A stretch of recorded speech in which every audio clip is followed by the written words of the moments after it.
腰から下が岩に埋まっていて、生命力の象徴である黄金は全て岩の中に閉じ込められていました。しかしユングと話し合った後描いた絵には彼の言葉の影響が見られました。その絵では突然の稲妻が岩を一撃しています。そして黄金が溢れ出しているんです。もう岩の中に閉じ込められた黄金はなく、岩の表面のあちこちに出てきています。ユングが彼女と話し合った結果、その表面に出てきた黄金の正体が分かりました。それは彼女の友達だったのです。彼女は孤独だったわけではなく、自分を小さな世界に閉じ込めていただけで、本当は友達がいたんです。わかりますか？これが流体児です。恐れのように人を押さえつけているものが竜なんです。少なくともヨーロッパの竜はそうです。中国の竜はまた違いますね。というと、中国の竜は水と生命力を表すんです。竜は腹を叩いて、ハッハッハッって言いながら現れます。それは水などの恵みをもたらす偉大な輝かしい存在です。でも西洋の竜は人をダメにする良くないものです。ということは、もしそこに竜がいたら、それは真の竜は心の中にいます。真の竜というのは人を押さえつける自我です。自我とは何ですか？自分が望むもの、信じているもの、自分にできること、自分が愛していると思っているもの、また自分が人生の目的とみなしているものなどです。それが小さすぎると人を束縛します。それが竜なんです。また、もし自我が周囲の言うがままになっているようなら、それは間違いなく人を束縛します。自分を取り巻く環境が竜になっているんです。一体どうすれば竜を退治できますか？先生は魂の高度な冒険をしなさいと言われました。それはどういうことですか？私がいつも学生たちに言うのは、自分にとっての真の喜びを追求しなさいということです。無常の喜びを恐れずに追い求めるのです。それは一生の愛でしょうか？人生そのものでしょうか？仕事でしょうか？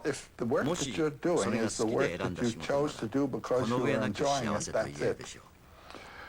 でももしこんなことはとてもできないと思いながらやっているなら、その仕事は人を束縛する竜です。ああ、自分にはとても無理だ、誰それのようにはできないなんて思うなんてね。英雄は世界を救う。私たちは自分を救うために旅をするんですね。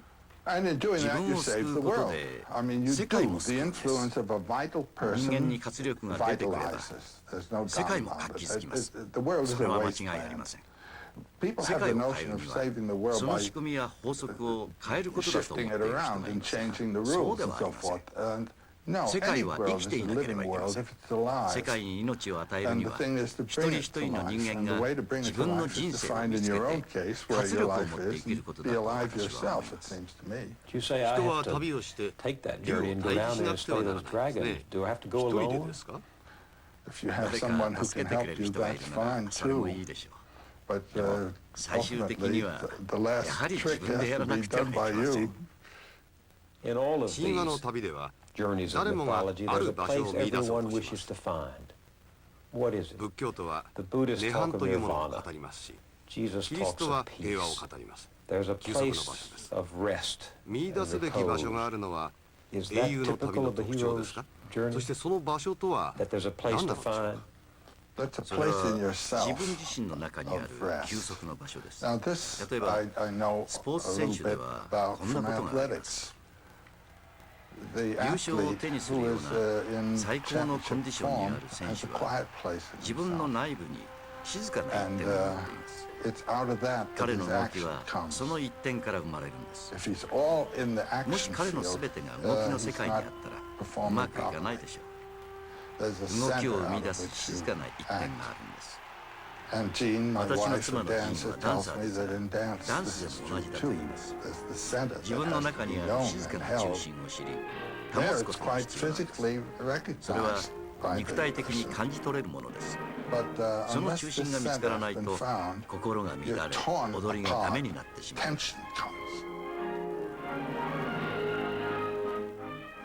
ところで仏教徒の言う涅槃というのは精神の状態のことです。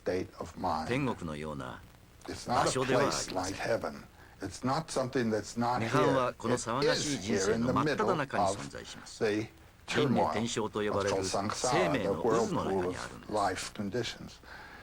涅槃はどんな時に生まれるかというと、その人が欲望や恐れや社会的しがらみに引きずられることがなくなって、自分の中心を見つけて行動できるようになった時です。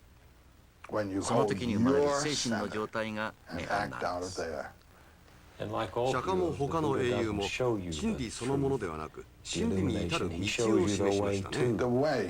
でもその人が進む道は結局はその人が決めるしかありません。例えば釈迦はその人の恐怖を取り除く具体的な方法を示すことはできないんです。教師たちはいろいろな方法を教えられるかもしれませんが、それがその人にとって役立つとは限りません。彼らにできるのはせいぜいヒントを与えることだけなんです。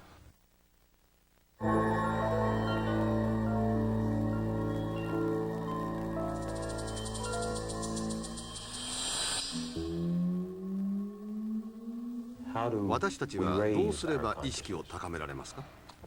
意識というものはその人が何を考え、何を瞑想するかによって左右されます。人生のすべては瞑想です。その大部分は知らず知らずのうちにしているものですからね。多くの人は人生の大半をお金がどこから来てどこへ行くのかという瞑想に費やしています。あるいは家族がいる人ならその家族のことを思い分けるでしょう。子供が健全な体や立派な精神を持ってほしいと。しかしもしあなた自身が崇高な精神を持っていないなら子供たちに伝えられるわけがありません。どうすれば意識を高めることができるでしょうか。一つのヒントは神話です。神話は私たちの意識を崇高なレベルにまで導いてくれます。意識が高まることが実感できる点を一つ挙げましょう。ニューヨークに来て5番街のセントパトリック教会へ入った時もそうです。ニューヨークは地上の経済的繁栄を象徴するようなとてもせわしない都市です。あの教会へ一歩足を踏み入れた途端、全てが変わります。自分を取り巻く全てが気高い神秘の物語です。十字架もステンドグラスも何もかも外とは全く違う世界です。あの教会に入った瞬間に私の意識は全く別の次元に引き上げられます。しかし教会を出ると意識はカクンと元に戻ります。すっかり下がってしまうんです。私たちの日常の意識は明らかに俗世間の低いレベルにあります。そこまで下がるのをなんとか阻止できないでしょうか。教会の中で高まった意識を保ち続けられないでしょうか。そのためにはある種の祈りや瞑想が有効です。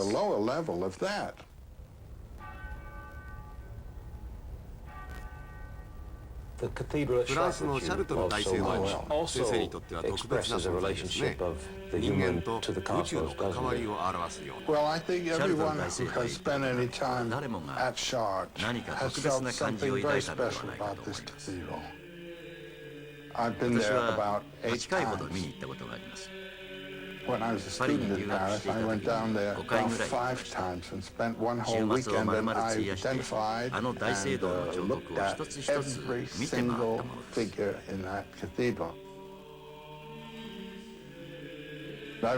す。そうやって何度も入り浸っていた大聖堂の管理をしていた老人が私に声をかけてくれました。自分と一緒に上に上がって鐘を鳴らしてみないかというんです。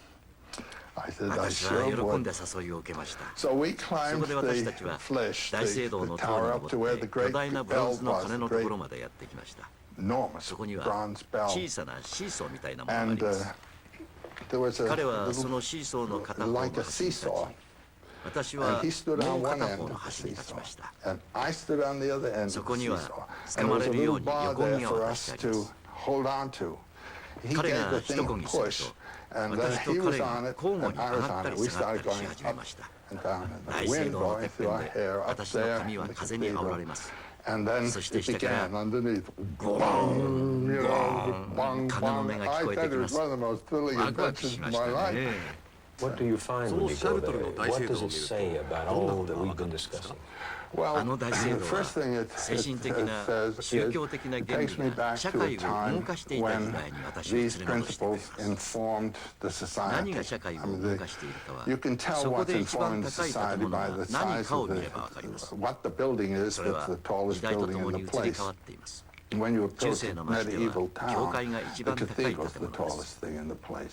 17世紀の都市では政治の中心となった建物が一番高い建物です。現代の都市ではオフィスビルと住宅が一番高い建物になっていま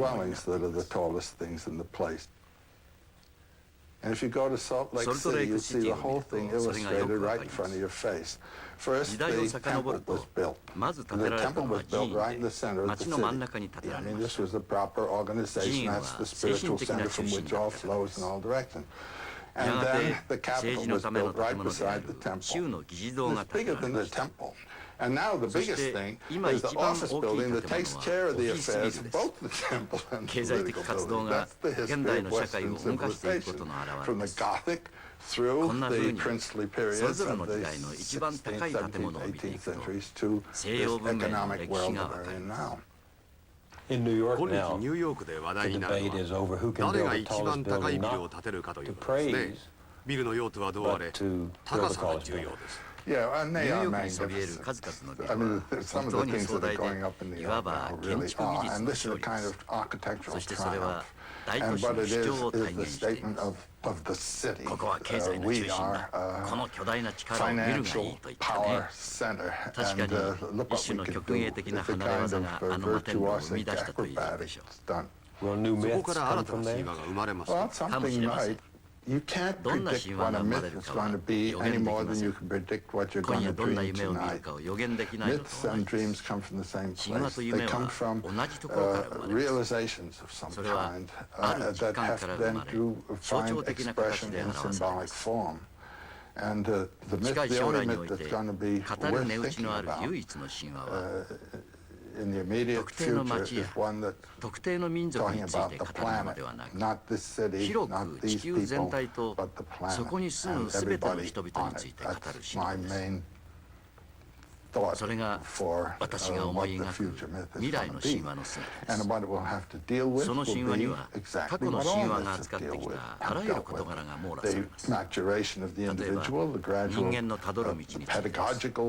小さな子供から成長して大人になり、円熟を経てついには世を去るということです。あるいは人間は社会とどう関わるのかについて、また社会は自然や宇宙とどう関わり合うのかについてです。